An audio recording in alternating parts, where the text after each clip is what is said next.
Assalamualaikum warahmatullahi wabarakatuh. Jumpa lagi dengan gua Dimas di Coders Indonesia, dan kali ini masih kita melanjutkan pembahasan kita seputar Nest.js. Dan kali ini yang akan kita bahas adalah tentang validation. What is validation? Apa itu validasi? Lanjut aja ke section selanjutnya. Susah banget ngomong ya. Oke, gaskeun. Oke, ini dia halaman resmi daripada Nest.js, di mana di sini gue udah membuka satu halaman yang terkait validation.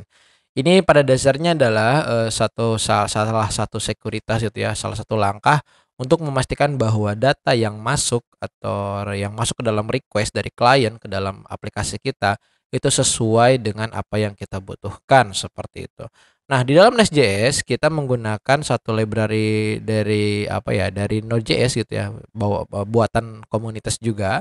Dia merupakan kelas validator dan kita akan memanfaatkan namanya validation pipe milik si Nest.js, seperti itu. Ya, walaupun Nest.js tapi tetapnya TypeScript isinya ya, teman-teman. Nah, untuk installnya teman-teman bisa dengan cara menggunakan seperti ini. Di sini udah dijelasin ya, seperti kita harus ada dua dependensi yang kita install, yaitu kelas validator dan kelas transformer. Tuh, validation pipe is exported from Nest.js common package. Ini adalah sebuah interface-nya yang sudah dibuatkan oleh Nest.js tentunya ya. Dan cara pakainya tuh simple banget. Dan ini akan sangat berkaitan erat ketika kita berbicara validation itu dengan yang namanya DTO atau data transfer object. Nah, sebelum ke DTO akan gue jelasin dulu sebentar cara pakai validationnya. Nanti ketika kita sudah menginstal validation package tadi atau dependency tadi, di bagian main.ts jangan lupa kita tambahkan app use global pipes. Dan ininya adalah new validation pipe. Jadi nanti setiap request yang masuk akan dilakukan validasi terlebih dahulu itu ya, JSON-nya. Seperti itu, dan nanti di bagian controllernya kita akan menggunakan body parser untuk memparsing data dari requestan tersebut.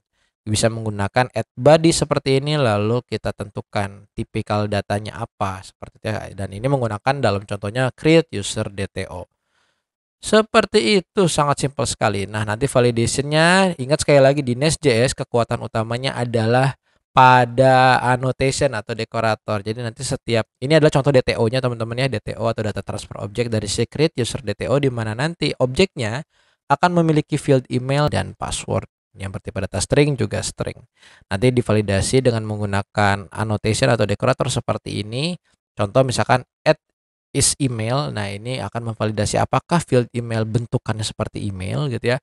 Atau di password is not empty, itu adalah validasi dipastikan bahwa field password itu tidak kosong atau tidak ya eksis lah di situ ya.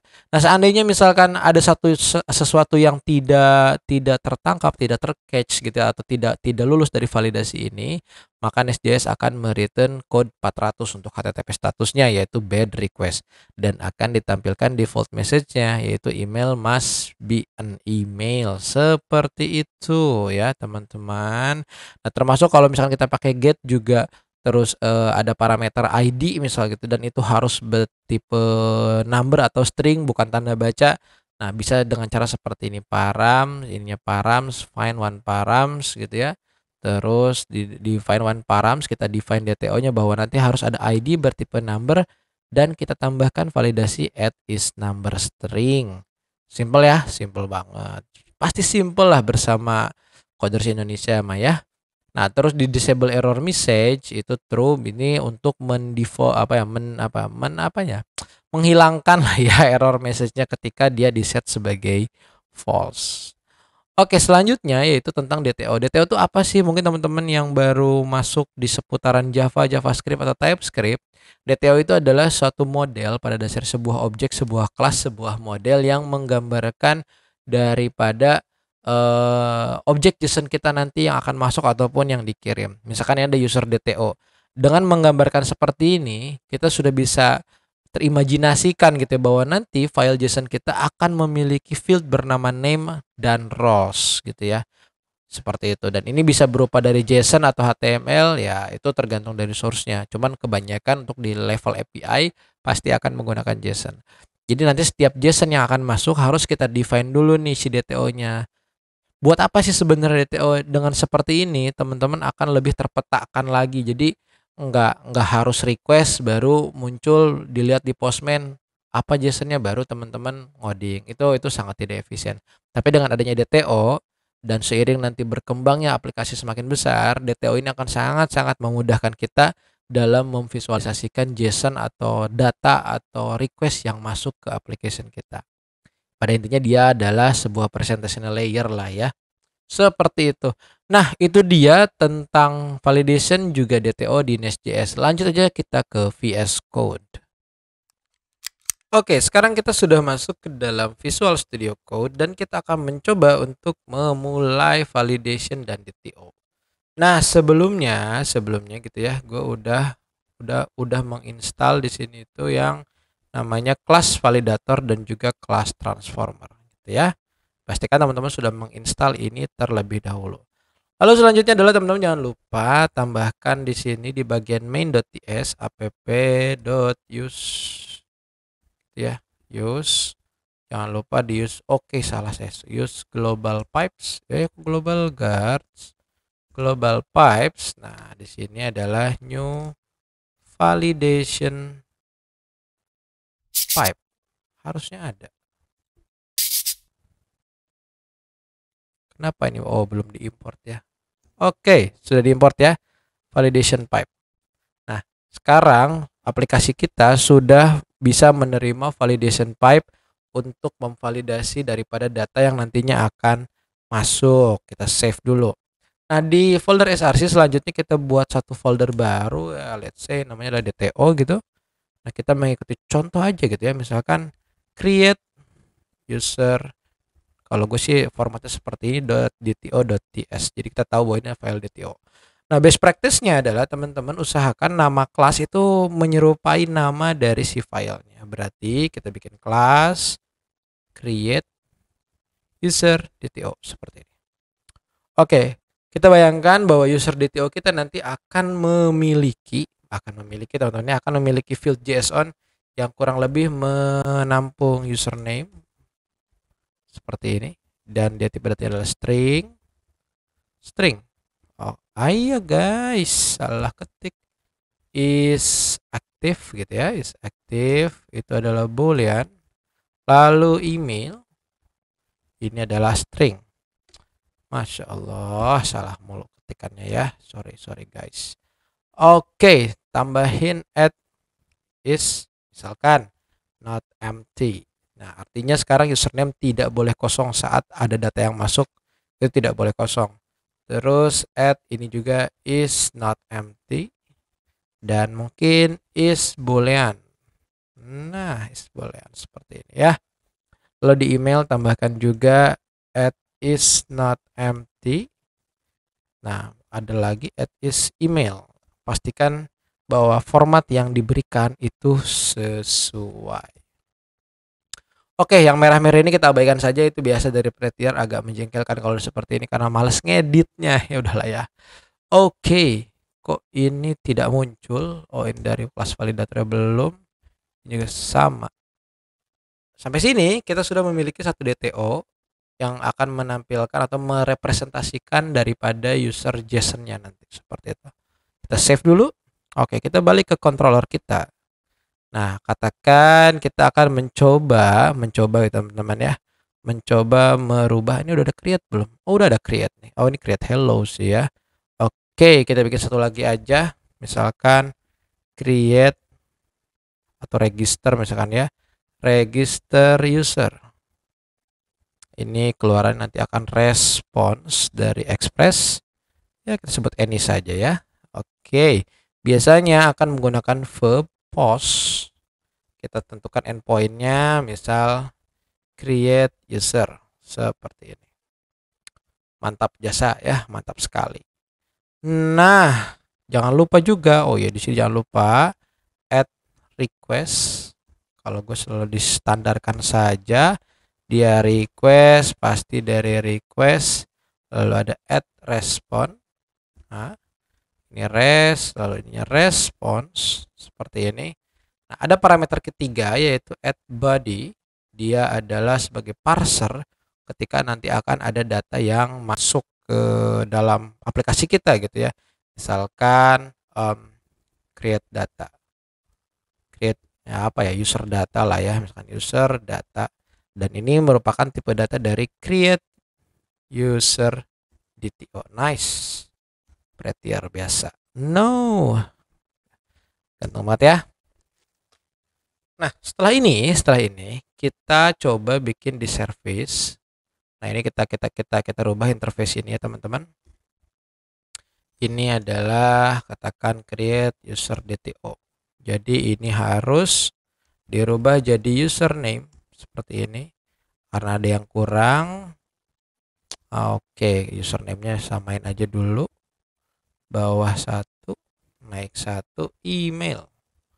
Emailnya katakan admin at learning, atau jangan at coders lah ya, at coders.id. Nice, kita udah punya contoh data di service. Kenapa saya ini hapus? Tadi saya rubah jadi ke user DTO karena ini kita akan mencoba semua bentuk manipulasi data itu akan datang dari service. Jangan lupa ini pun diganti jadi create user DTO, misal seperti ini ya. Oke. Ini oke, udah nggak apa-apa ya. Nah, di bagian service kita coba bikin di sini save new user. Kita tambahkan di sininya void saja. Itu ya, void, atau jangan void, atau langsung saja ya create user DTO aja. Nah, di sini adalah mungkin nantinya ya entity gitu. Create user DTO bentukannya. Oke, terus kita this dot users menggunakan yang ini ya, users. Mungkin bisa pakai dot push entity seperti ini ya. Dan kita karena udah mendefine harus mereturn create user DTO, kita return entity yang tadi kita masukin. Sip. Nah, bagian app controller cukuplah kita memanggil service-nya. .app service save new user. Terlihat sudah akhirnya entity-nya harus berupa create user DTO. Kita tahu di sini di function ini di register user create user DTO ada pada variabel bernama user data. Nice, seperti itu ya. Nah, mungkin kita tambahkan const result seperti ini. Jangan lupa di akhir titik koma. Kenapa masih merah? Karena kita belum memberikan return daripada responsnya ya. Makanya kita harus melakukan return res.status gitu, status http status.created 201.created ya, send. Mungkin teman-teman mau nambahin message boleh, misalkan message user created. Dan terus kita returnkan hasil user siapa gitu ya, data gitu, misalkan namanya adalah user data, tambah user data. Nice, kita sudah punya satu endpoint baru, bernama create user dengan method post gitu ya. Dan ini adalah cara penggunaan. Oh, ini ngapain, kita sini aja, sip result ya. Dengan begini kita sudah mempunyai satu metode baru, dan ini akan melakukan penyimpanan data baru gitu ya, seolah-olah di database lah, tapi ini static aja seperti ini. Oke, kita save, lalu kita buka command prompt kita ya, run start dev.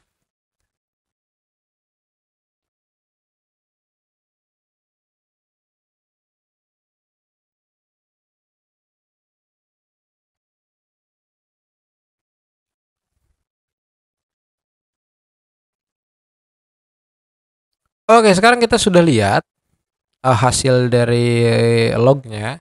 Di sini sudah ada endpoint baru bernama API create user dengan method post gitu ya, http verb post dan version 1. Kita masuk ke dalam postman kita nih. Oke, di bagian create ini bisa kita duplicate aja, namanya ganti gitu ya. Misalkan create user. Kita tahu tadi alamatnya adalah API create user. versi 1 API create user. Oke, kita coba save. Bagaimana jika kita tanpa mengirimkan body gitu ya? Apa yang terjadi? Nah, teman-teman lihat di sini bahwa sekarang dia memberitahu kita untuk atau untuk mengakses metode post ini, teman-teman harus menjadikan username, is active, dan email. Nah, di sini sudah terjadi proses validasi. Ketika ada satu metode dari DTO metode lagi ya, properties dari DTO kita tidak terpenuhi kan. Nah, itu akan mereturn error. Oke, bagaimana caranya sekarang? Kita masuk ke bagian body, terus bagian raw gitu ya. Teman-teman bisa ganti ini jadi JSON. Nah, kita ikut aja kemauannya tuh. Maunya apa sih? Oh, ternyata dia butuh username. Misal username namanya Galih gitu ya. Terus is active kita kasih true seperti ini. Terus email. Oke, email. Kita coba dulu email dengan format yang salah. Galih gitu ya. Karena pengen beda gitu. Galih seperti ini. Coba kita send. Lihat, yang lain sudah berhasil, tinggal satu yang tidak tervalidasi, yaitu email must be an email. Kita tahu karena di sini kita menggunakan format yang salah, alias tidak ada @-nya. Bagaimana kalau sekarang ada si user created, statusnya 201, message user created dengan user namanya Galih, is active true, dan emailnya adalah galih@coders.id. Seperti itu. Kita coba lagi, misalkan sekarang namanya Galuh gitu ya. Tapi di sini kita ganti false. False gitu ya, dengan tanda kutip seperti ini. Apakah ini akan berhasil? Kita ganti ini Galuh. Lihat. Is active itu adalah is boolean value. Walaupun kita benar nulis false-nya atau true-nya, tapi karena kita pakai tanda kutip yang berarti itu adalah string, maka si validasi kita akan mereject itu. Artian harus memang betul-betul boolean value. Dari mana datangnya? Sekali lagi itu datang dari sini, is boolean value. Menarik ya? Jadi itulah cara penggunaan validation dan DTO di dalam Nest.js. Oke, kita lanjut ke section selanjutnya. Gaskeun. Oke teman-teman, tadi sudah kita coba semuanya ya, mulai dari mulai dari DTO-nya, validation-nya. Ada beberapa key point. Pertama, teman-teman harus install dulu pada package JSON teman-teman semua dua kelas utama ini, kelas transformer dan kelas validator. Lalu kita masuk ke main.ts, tambahkan use global pipes dan new validation pipe. Ini berasal dari Nest.js common package seperti itu ya. Dan ini udah bawaan secara default ketika kita memang menggunakan Nest.js. Lalu kita coba membuat satu folder baru dan file baru bernama create user DTO, di mana di dalamnya ada field username, is active, dan email. Lalu kita berikan validasi dengan menggunakan annotation atau dekorator seperti ini. Is not empty, is boolean. Ini sebenarnya masih banyak lagi teman-teman. Ada is itu ada is-isan lah ya. Yang jelas bukan penyanyi ya. Kalau penyanyi is Dahlia namanya. Naon si Mas ya. Oke ya, itu dia cara penggunaan validation ya. Nah teman-teman, itu saja yang bisa disampaikan di video ini. Semoga teman-teman terbantu dan terinspirasi. Jangan lupa like, comment, dan subscribe supaya Coders Indonesia makin jaya dan makin banyak memintakan banyak orang. Akhirul kalam, assalamualaikum warahmatullahi wabarakatuh.